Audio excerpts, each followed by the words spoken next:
Shalom, Shalom, I'm Dr. Yasapa. Today I'm going to talk about why forgiving narcissists and other toxic people can destroy you, can absolutely destroy your life. It can destroy whatever project you're working on, let alone your finances, your relationships, depending on where that narcissist is in terms of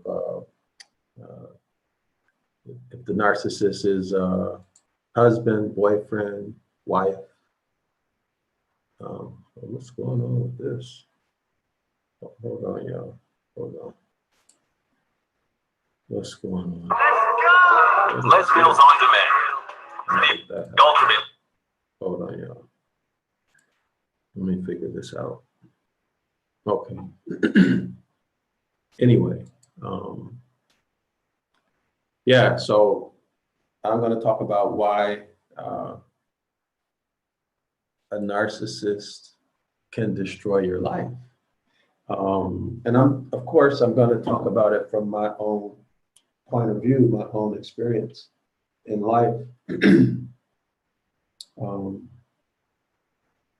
Because that's what I know, my personal experience.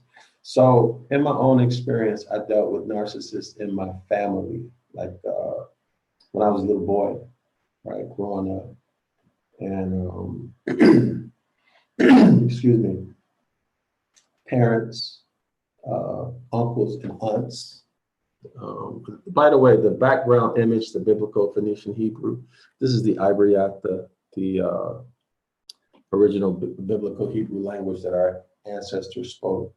Phoenician is a script, okay? The language is Ibriat, but that's what you see in the background. That's a series of books, but I'll talk about that later. But anyway, a narcissist, when you deal with a narcissist, if you happen to be the person who is forgiving,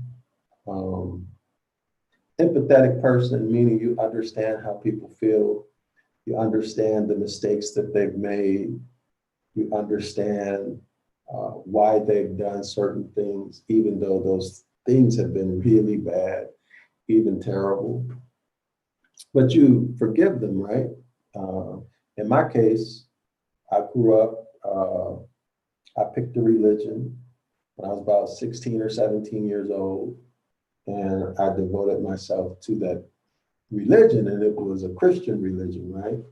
And so there was a big thing about being Christ-like, and one of those Christ-like attitudes and behavior was being loving and forgiving, right? Even when people harm you. So I let people in my family harm me, right? When I was coming up.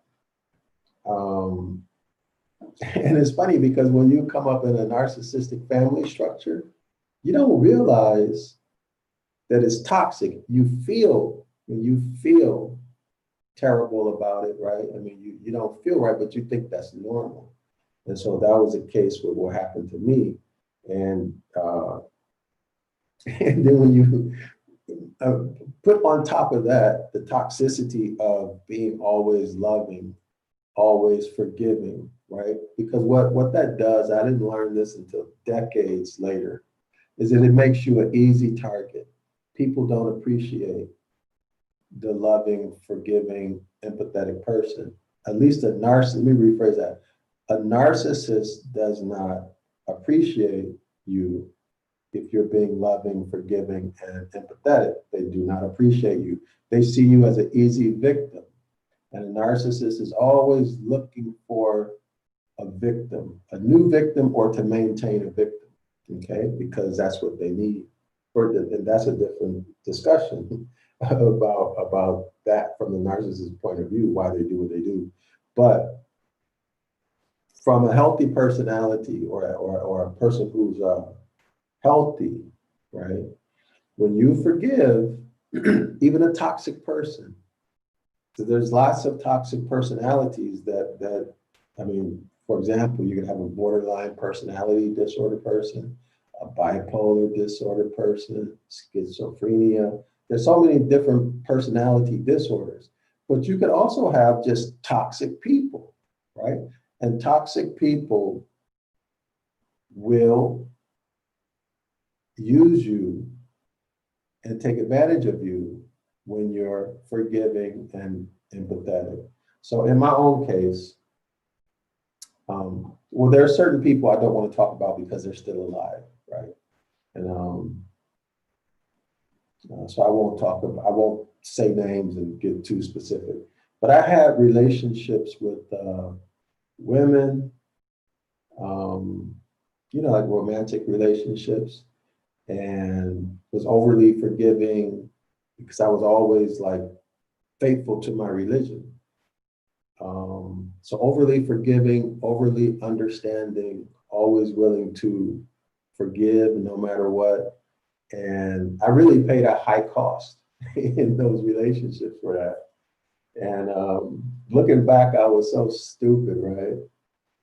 Because I was always the loser in the relationship, but I was always willing to walk away rather than fight over material things, So I had to start over a lot in life, And then the things that I was working on, like in my formal education as an entrepreneur, projects that I wanted to accomplish, just my goals.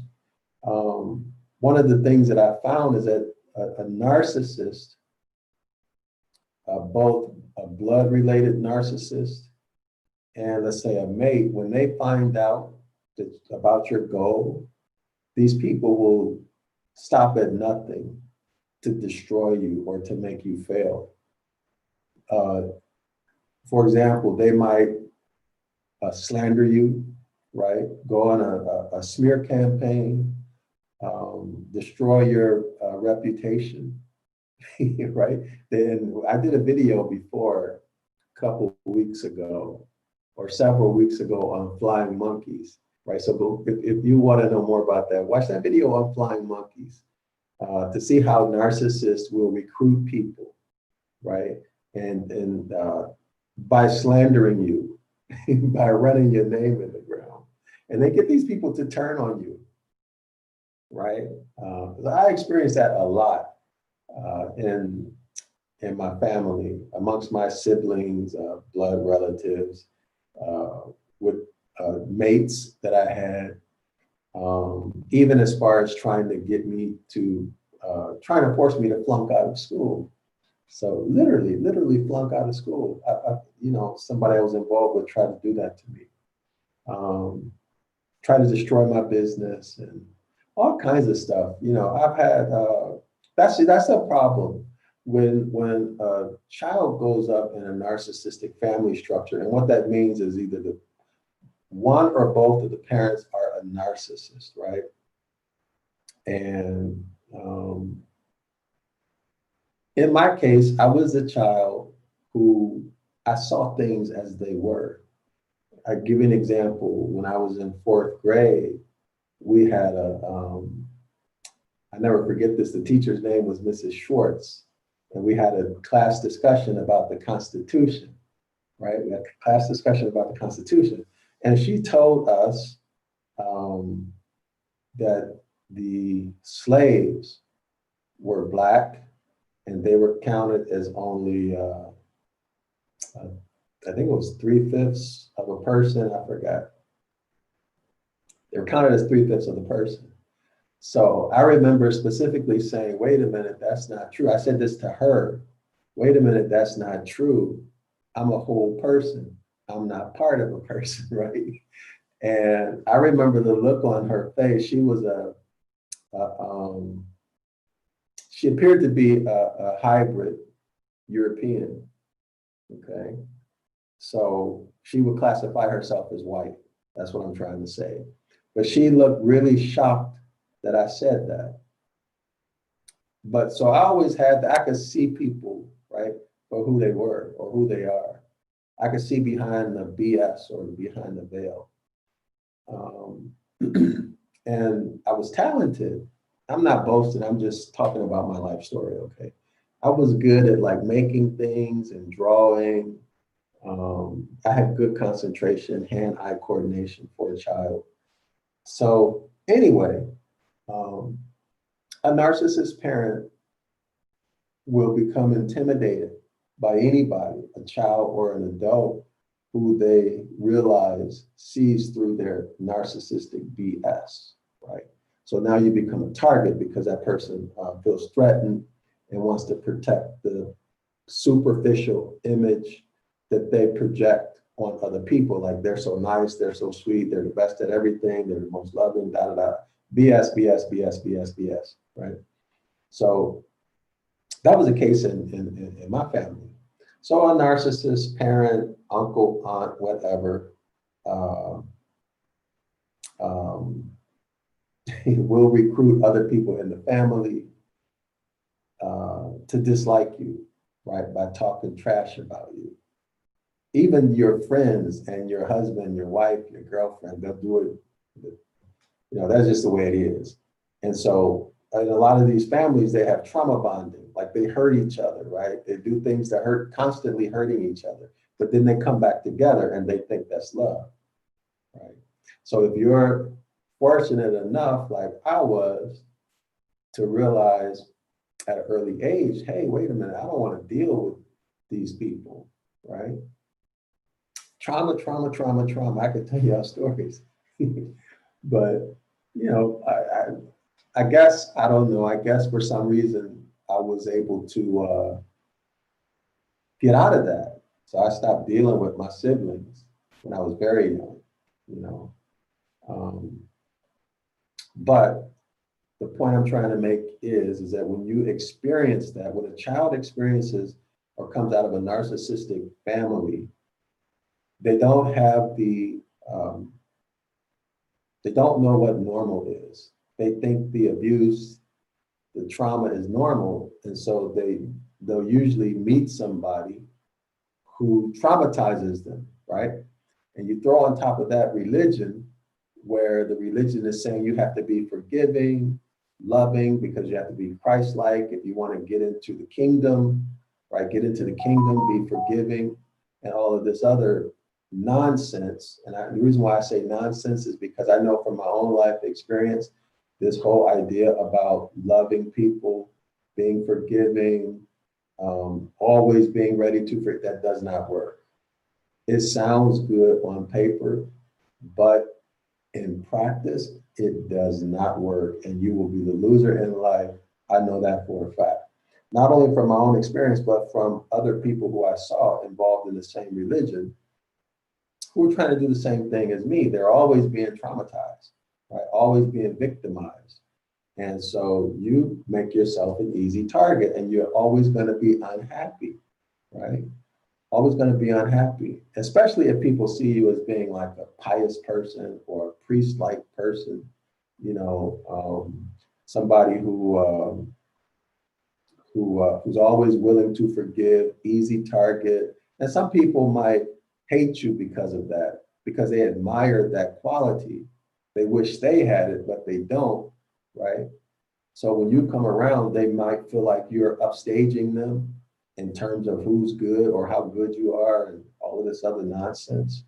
And they may even want to hurt you, right? Because of that.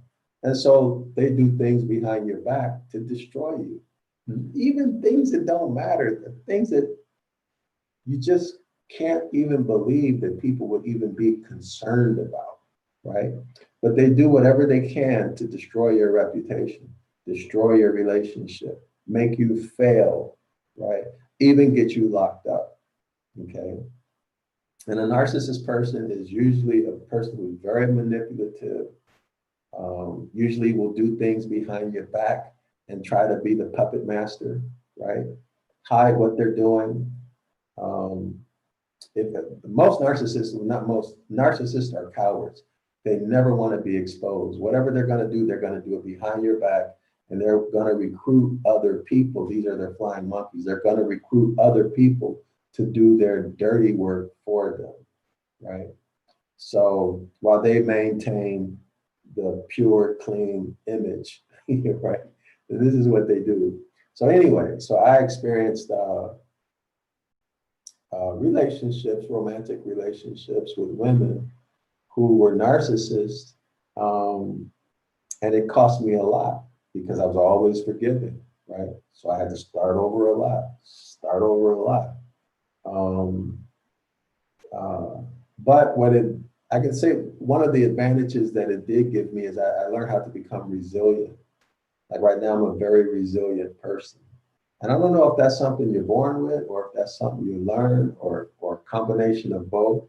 But right now, as a result of all the trauma and never giving up, and that's the key for me. I never gave up, right? I moved on, but I never gave up. And I never had negative self-talk. I don't know why that is, because some people have negative self-talk. I don't have negative self-talk, and I don't know if that's something that you're born with or if that's something that you decide what that self-conversation is going to be when you're young. Because I remember when a certain person in my family was always verbally abusive. I mean, extremely verbally abusive when I was a little boy. And I remember I think from around the time of kindergarten and forward, whenever this person would verbally abuse me, I would say to myself, that's not true, I'm not like that, right? That's not true, I'm not like that. And that type of self-talk, right? And then, you go through as a child, I went through the whole guilty feeling because I didn't like any of my parents, right? I didn't like either one of them when I was coming up because they were so toxic, so verbally abusive, so manipulative and, just hateful, but pretended to be, the characteristic textbook narcissist, right? So I didn't like them, but as a child, I felt guilty about it because, of course, that's not normal, right? It's not normal. At least I knew it's not normal, but I think everybody knows that it's not normal to feel that way. But then when I got involved in my religion that I chose myself, I felt guilty because you're supposed to honor your father and your mother, right? But when these people are traumatizing you, sabotaging you in the whole 9 yards, that's very difficult to do. So how do you deal with that? Creates a psychological conflict in your mind, right? And now you have to deal with this person, or so you think, right? You're dealing with a person who wants to harm you, who's doing things to harm you, physically, verbally, and all these other things. And you keep interacting. Why?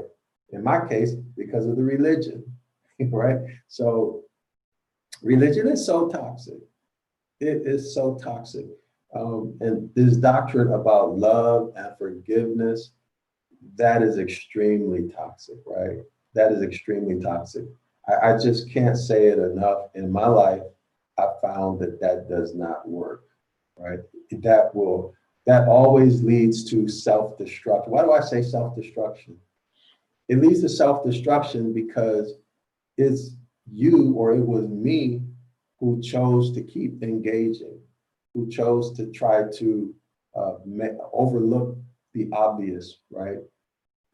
Because I was trying to live up to a standard that didn't make any kind of sense, right? Didn't make any kind of sense. And every time I bump my head, I keep on doing it because I'm trying to be Christ-like, right? I keep on doing it because I'm trying to be Christ-like. Christian is supposed to suffer, right? You accept that cross and you carry it, you bear it, okay? This is what Christianity teaches, right? And so you keep on doing things that harm you. You keep on doing things that harm you because you're trying to be Christ-like, and the reward is supposed to be you get into the kingdom, okay? So that was my mentality for decades, right? And it's so unfortunate. Like looking back on it, I feel like a complete fool. And I think the only regret that I have in my life is that I brought my children into the Christian belief system. And that's the only regret, I think, in my life that I have. And I hope that they will reject it because they see it for what it is, the same way I see it for what it is. But anyway, so so you participate in your own self-destruction. There's nothing worse than participating in your own self-destruction because it's evidence that you don't have a clue about what's going on, right? I was an idiot, a complete fool, okay? And for those of you who, I suggest that everybody go back and look up the etymology of Christian, right? Go back and look up the etymology or the etymological meaning of Christian. And you understand why I'm laughing when I say I was a complete idiot, a complete fool, right? To put myself willfully through suffering, extreme trauma, right? Amongst my family, siblings, cousins, aunts and uncles, putting up with things that I should not, right? And all the hurt and shame and everything that goes along with that, right?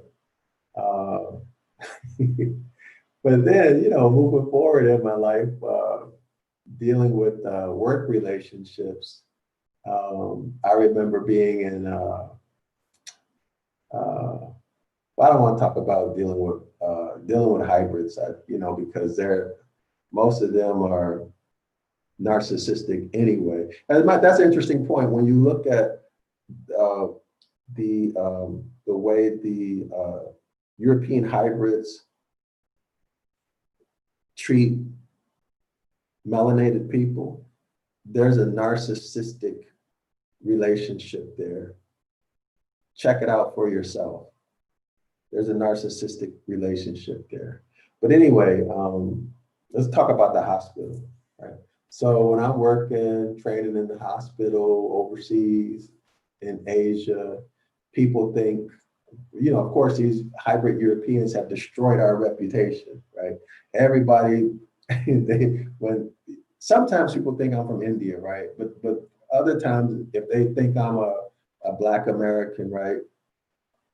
They think I'm supposed to be into hip hop music, dressing like a hip hop, I guess, style genre, and approaching me like that, thinking all I want to do is dance and sing. It's just crazy. These people have destroyed our relationship, our reputation. But also what comes along with that is that they think you're stupid, right? They think you're stupid. So, of course, they find out when they interact with me, I wasn't stupid. And I had good relationships. I was able to establish good relationships with my patients, with my professors, with the senior consultant, whatever context, right? I was always able to establish really good, great relationships, okay? But then there's always somebody, always was somebody, when you're dealing with doctors, a lot of doctors will tell you. Well, I'll give you an example. We would have meetings, right? And like we would have meetings and people would say, well, why did you become a doctor? The most common reason that people were saying they became a doctor was that they wanted people to call them doctor. They wanted to be admired, right? They wanted to be an important person. The second most common was that their parents made them. So you can see what kind of personalities you're dealing with, okay? So it was like a hyper competitive type of situation always. And when you go overseas, one of the things that you'll learn immediately if you pay attention is that your nationality is the most important thing. And the reason why I'm saying that your nationality is the most important thing, because people overseas, they're trained to have love and respect for themselves. When I say themselves, I'm talking about for their people, for their nation. So if you're the outsider, you're the outsider. That's how it is in Asia. You're the outsider. You have nothing coming. And two people who don't like you, I'm sorry, they don't like each other, they'll join together to get at you. Okay, that's how powerful nationality is, right? So one of the things I noticed immediately was that I'm on the outside, right? It was funny because I used to think, well, wow, these people is this a race thing? I said, no, it can't be race, because a lot of them are darker than I am, right? A lot of them are darker than I am. So I knew it wasn't race. And eventually it dawned on me that it's nationality, right? It's the nationality and not speaking their language. But not speaking their language is, I think, part of nationality. But these are the things that I noticed, that foreigners who hate each other will still team up against you, right? To trick you, get you. Some cultures, they're fascinated with tricking foreigners and beating foreigners out of their money, or tricking foreigners to cause that foreigner to have some problem that they otherwise would not have had it not been for that person or those people. I don't know why that is. That's so toxic, but a lot of people do this when you go to a foreign country, right? It's almost like they're jealous and they want to harm you, right? And then they go back and they laugh at it. And if you're a foreigner, you're not expecting, at least I wasn't expecting, that kind of toxic, low level behavior. And when something like that happens to you, you say, wow, that's amazing. I would never even think of that. Why would somebody even think about doing something like that? That's the way it is when you go overseas. You experience crazy things. So in hospitals, I recall how doctors, usually on my level, or maybe near my level, would be envious, just because they say, oh, he's an American, right? So that envy would draw or bring out the worst in them, like real narcissistic type of, or if even not a narcissist, just toxic behavior where they want to hurt you. I mean, like really hurt you, but never directly, always at the back. So, or always behind your back. But this happened all the time, right? And I remember they would go to the extremes of taking my paperwork out of my patient files, or they would hide laboratory results. So I can't, right? So suppose a patient has some type of chronic infectious disease, right? And you go into the chart, everything has a place, right? So you go on the chart, you check the chart, it's not there. So you think, okay, right? But then if you go, so in other words, you're unaware that the patient who just came in, let's say, has hepatitis C or hepatitis B or whatever infectious disease, right? Whatever, they hide it in the chart. Okay, so that's a type of evil, wickedness that people can do. Or they might not even put it in the chart, right? They might recruit a nurse to not even put it in the chart. That's how wicked a lot of people are. So, but when you realize a person is a narcissist, or if they're toxic, envious, or jealous, when you realize that that's the kind of environment that you're in, and then you try to be forgiving, or your goal is to be forgiving thinking that eventually your kindness and your generosity, your politeness, your Christ-like personality is going to tone these people down, and somehow the deity that you're worshiping is going to make them stop doing that to you or create a better situation for you.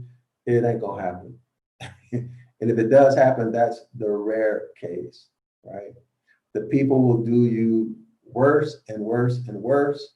And that toxic person, especially a narcissist, will recruit other people like they recruited nurses on, you know, in my situation. They recruited other doctors, right? And then they have fun. They have fun harming you, right? And when you participate in that by being forgiving, and loving, you're participating in your own demise. That's why I'm saying it's self-destruction, right? Nothing you do will succeed long-term when you are forgiving of a toxic person or a narcissistic person. A narcissist sees forgiving or forgiveness and empathy as weakness and an invitation to do you more harm. And they're going to keep you.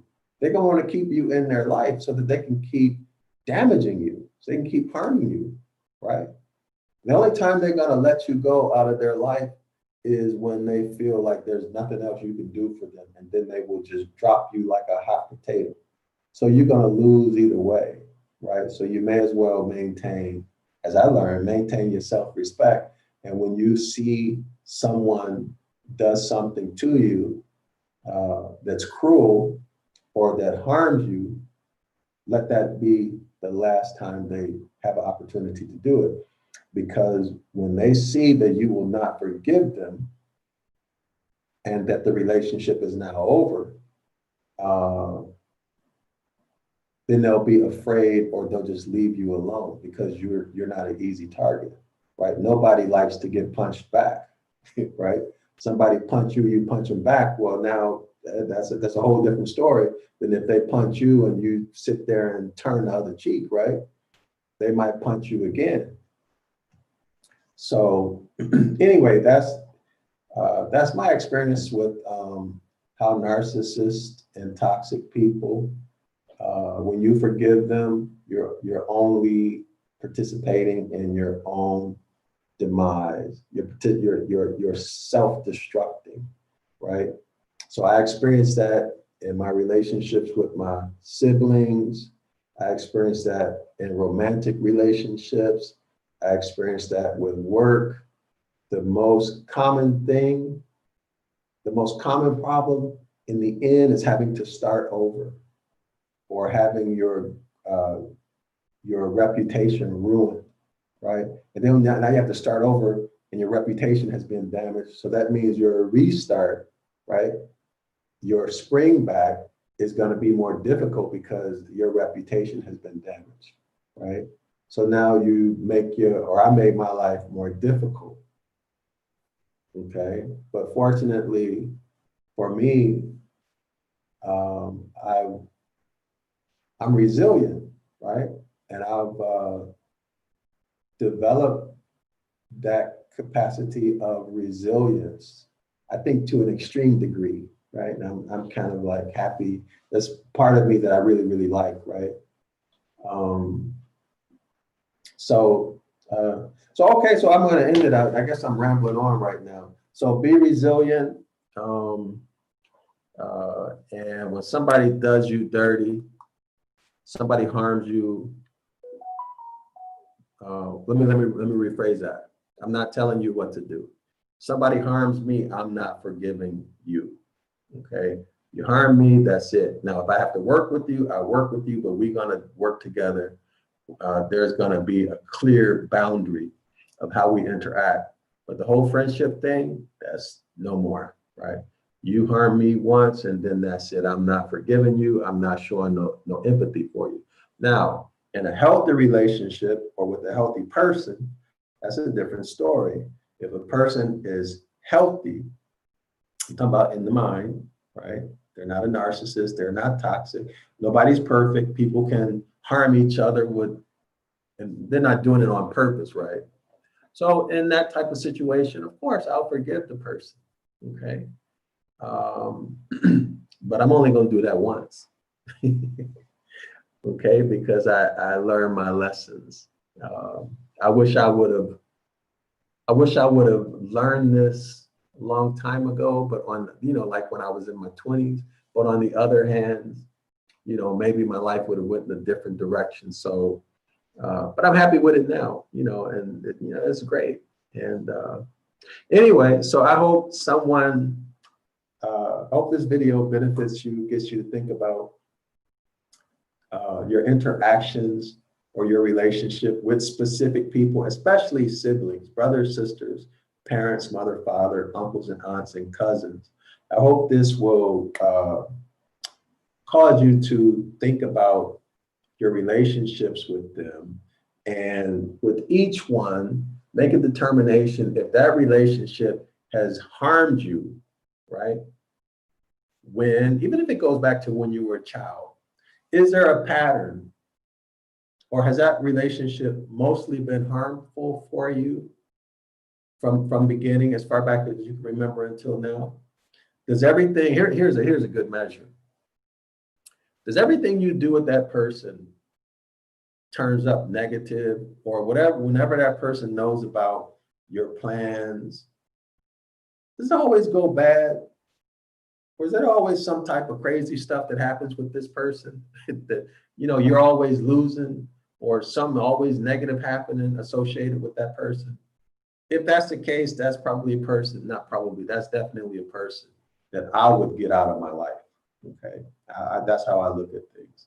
But I hope this video causes you to think about those relationships with every family member and say, has this been mostly good or mostly bad? And for me, mostly bad, I completely cut off. I have nothing to do with them. And this is not being cold-hearted. This is just accepting reality. Reality is that when I deal with this person, most likely things are going to go bad for me. So now, why would I put myself in that situation? Okay, before, when I was younger, I used to say, well, that's my blood relative, right? And family's supposed to stick together, and family is all you have. But let me tell you something, that's not true also. That's not true. That's an idealized situation. But in life, that is not the case. So in my case, I want to deal with life as I see it, right? Practically, right? How it really is, not the ideal situation. So when I deal with life practically as it is, I have a greater chance of what? Being happy myself and being able to help people who I care about and who care about me, and not hurting or harming, or not participating in hurting or harming myself.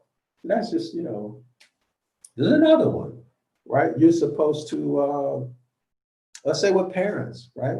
There's a lot of people who have narcissistic mothers, narcissistic fathers, and these people have damaged them, destroyed them. They walk around with guilt and shame because if they tell somebody, that person who they tell might think the problem is them, not the parent, because every parent is supposed to love their child, right? This kind of nonsense. A lot of people are not thinking. They're just dealing with idealism and what they've been led to believe through their religion. Okay, parents love your children. But that's not the case. A lot of parents hate their children. A lot of parents, they may not tell the child that they hate them. A lot of parents want to harm their children because they're jealous of their children, right? A lot of parents are just narcissists and they feel insecure because of that child. And so they want to harm the child, right? So, but if you're acting on the idealized situation in your head, right? Parents, children, that's my mother, that's my father, so I need to interact with them, even though they're hurting me, even though I have a lifetime of extreme harm and damage that they've done to me, I'm going to still keep engaging them, right? Well, that doesn't make any sense, right? When you look at this practically, remove the religion. Anybody who harms you is not your friend. Anybody who consistently harms you, injures you, destroys your relationship, destroys your reputation, this is not somebody who loves you. This is a person who's abusing you for some selfish motive that they have, okay? So trauma bonding is never a good thing. Trauma bonding is never a good thing. When people traumatize you, it does not mean they love you, okay?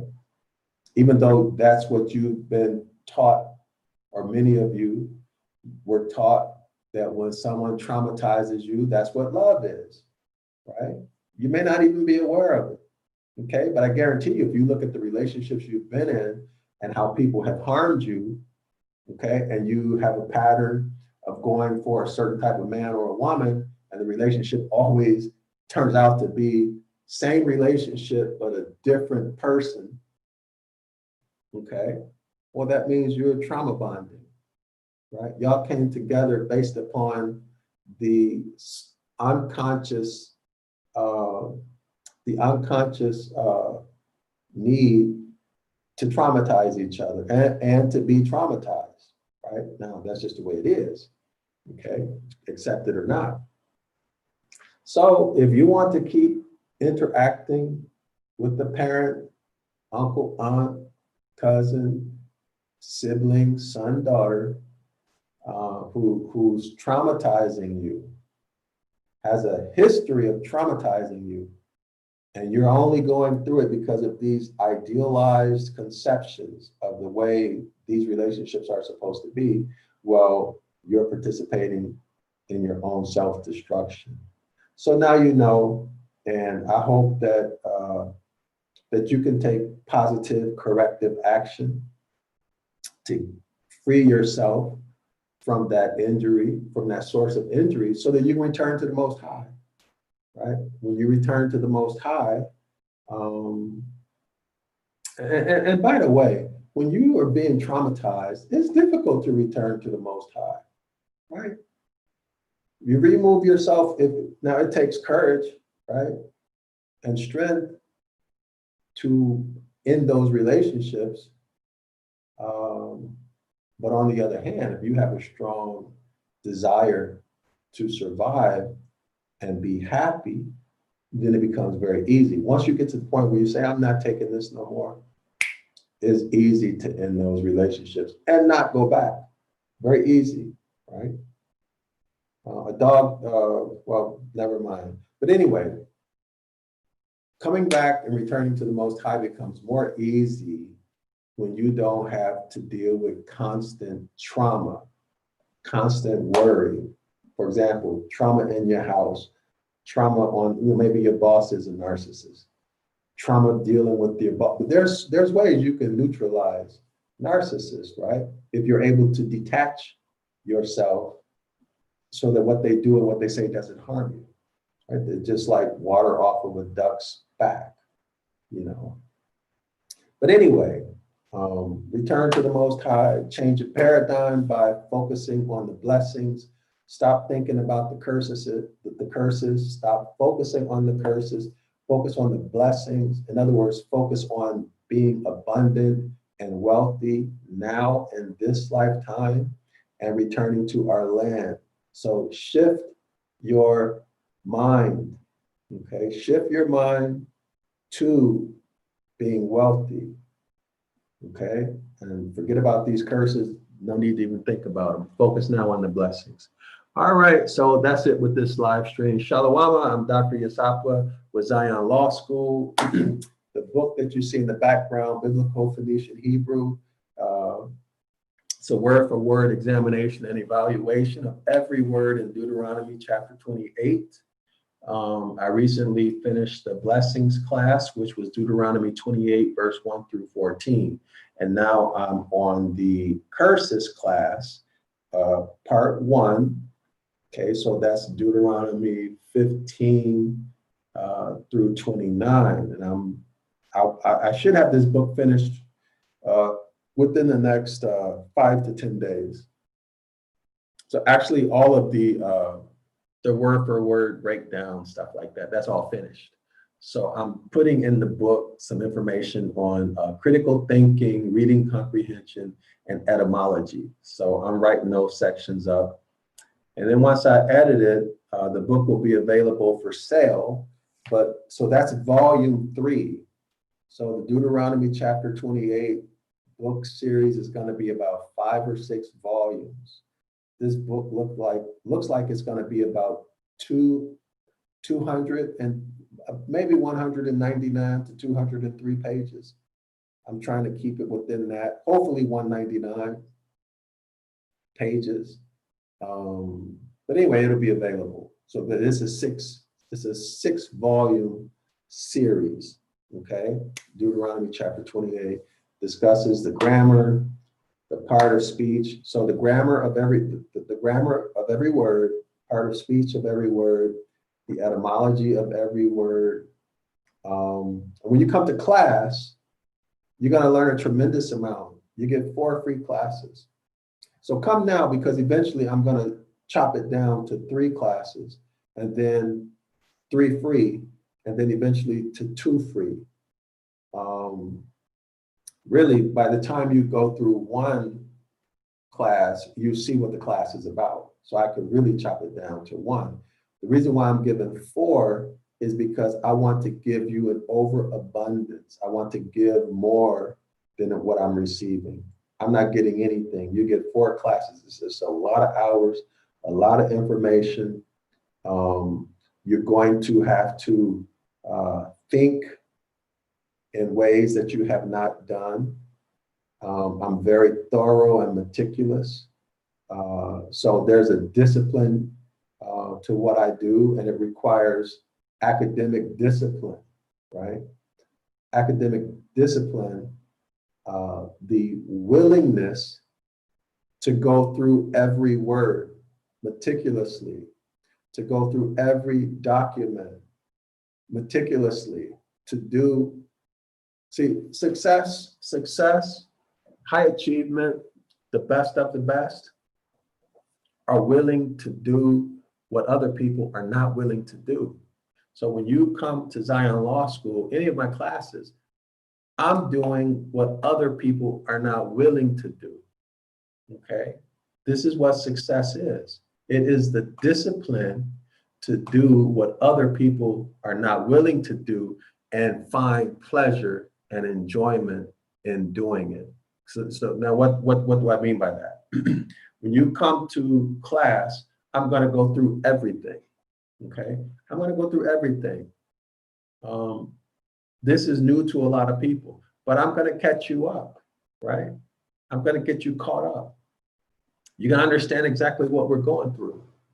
But what I ask for people not to do is that once you've been with me for, let's say, 2, 3, 4, 6 classes, don't get upset because when other people come, I'm getting them caught up because I did the same thing for you, right? I did the same thing for you so that you could be caught up and understand and feel comfortable and participate in the course.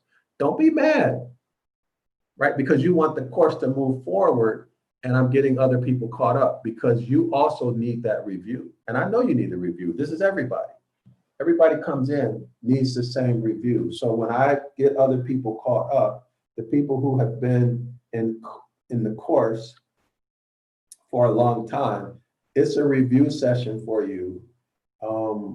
And it's also an ability for you to practice. Okay, it's an ability for you. And if you were in the course, you would understand what I'm talking about.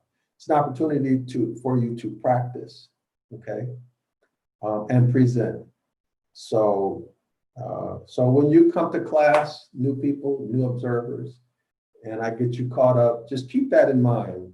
When you're here for a while, Don't get upset because I'm getting other people caught up with things that you've reviewed. Because if I ask you a series of questions, chances are you will not be able to answer the questions, okay? So come to class, prepared to learn, prepared to not only learn, but to be conditioned to discipline yourself to be able to carry more weight academically. What does that mean? When you go to the gym, maybe you start off, you're bench pressing, maybe 25 pounds. So with practice, you can work that up to 30, work up from 30 to 40, work up from 40 to 50, 50 to 100, right? That's a practice and a discipline that gets you to be able to carry that or to be able to lift that heavier weight. So when you come to class, looking up every word might be difficult for you, might be tiring, might be boring, okay? But this is the same thing. You get in the habit, we go through every document, we look at everything. This is the discipline, right? This is discipline. I'm giving people a quality education, a quality education. I don't skip anything, okay? Now, for those people who might have an issue with me being meticulous, let me say this to you. If you're looking for entertainment, you will not get that from me. You won't get that at Zion Law School. I'm going to give you a thorough education. Okay, I'm not going to entertain you. Watch a video if that's what you want. Okay, and when you come here, you're going to learn discipline, academic discipline, to sit there and go through an entire document, step by step, word by word. Okay, this is the discipline of learning. Okay, so most people are not willing to do that. So when you come through Zion Law School, when you come out, if you're still the same person, you came in lifting 20 pounds and you leave out lifting 20 pounds, well, then that means I'm a failure, right? So when you come out, you should be lifting significantly more than when you came in. So if you come in and you're not able to make it through an entire document or to do a comparative analysis over everything on the topic, right? Maybe you're only to go, let's say out of 1 to 10, maybe you're only able to go 1. By the time you leave, you need to be able to go through all 10, right? This is the discipline of learning. It's discipline. So don't expect everything to be fun, and it's not going to be difficult and challenging, because I'm going to tell you now, it's going to be difficult, it's going to be challenging, okay? And it's going to cause you to have to think and do, not only in the classroom, but outside of the classroom, differently than what you've done before. This is a life-changing experience. If you don't believe me, come to class and ask the scholars who were there, right? If you don't like it, you can leave, but if you like it, you can stay, okay? So you don't have to pay anything. You're going to learn a tremendous amount, and I'm personally inviting you. I'm Dr. Yasapa, founder of Zion Law School. The Curses course is every Saturday at 9 a.m. Eastern Standard Time. Now, I would like to do a second class, okay, or even a third. If we get enough people, I want 25 people. If we get 25 people, we'll do a second class. If we get 50 people, we'll add 2 classes, right? Break it up. And then we'll schedule it during the week, okay? Schedule it Eastern Standard Time in the evening or whatever, we can make it happen. I also want to do another free live online 911 Ancient Phoenician Paleo Hebrew course. I want to do another one. So if y'all know people who want to take that course, get this information out to them, and then y'all contact me. For that course, you have to buy the book.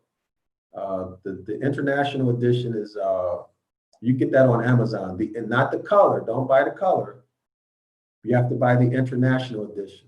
Okay, buy the one that says international edition. It's $39.99. Okay, I won't charge tuition, but it's not going to be an 8-week course this time. I'm going to reduce the time of that course. But anyway, that's it. That's all I have to say. If you have any questions for me, feel free to leave a comment. In the comment section, I'll get back to you. I'll answer your question as soon as possible. And it's been a pleasure talking with you. And in my life, in closing, in my life, I have eliminated toxic, narcissistic people. Okay, that's in my personal life. Professionally, I keep those people a very clearly defined boundary,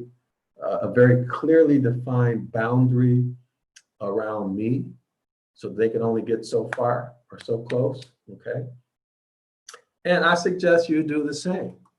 Shalom.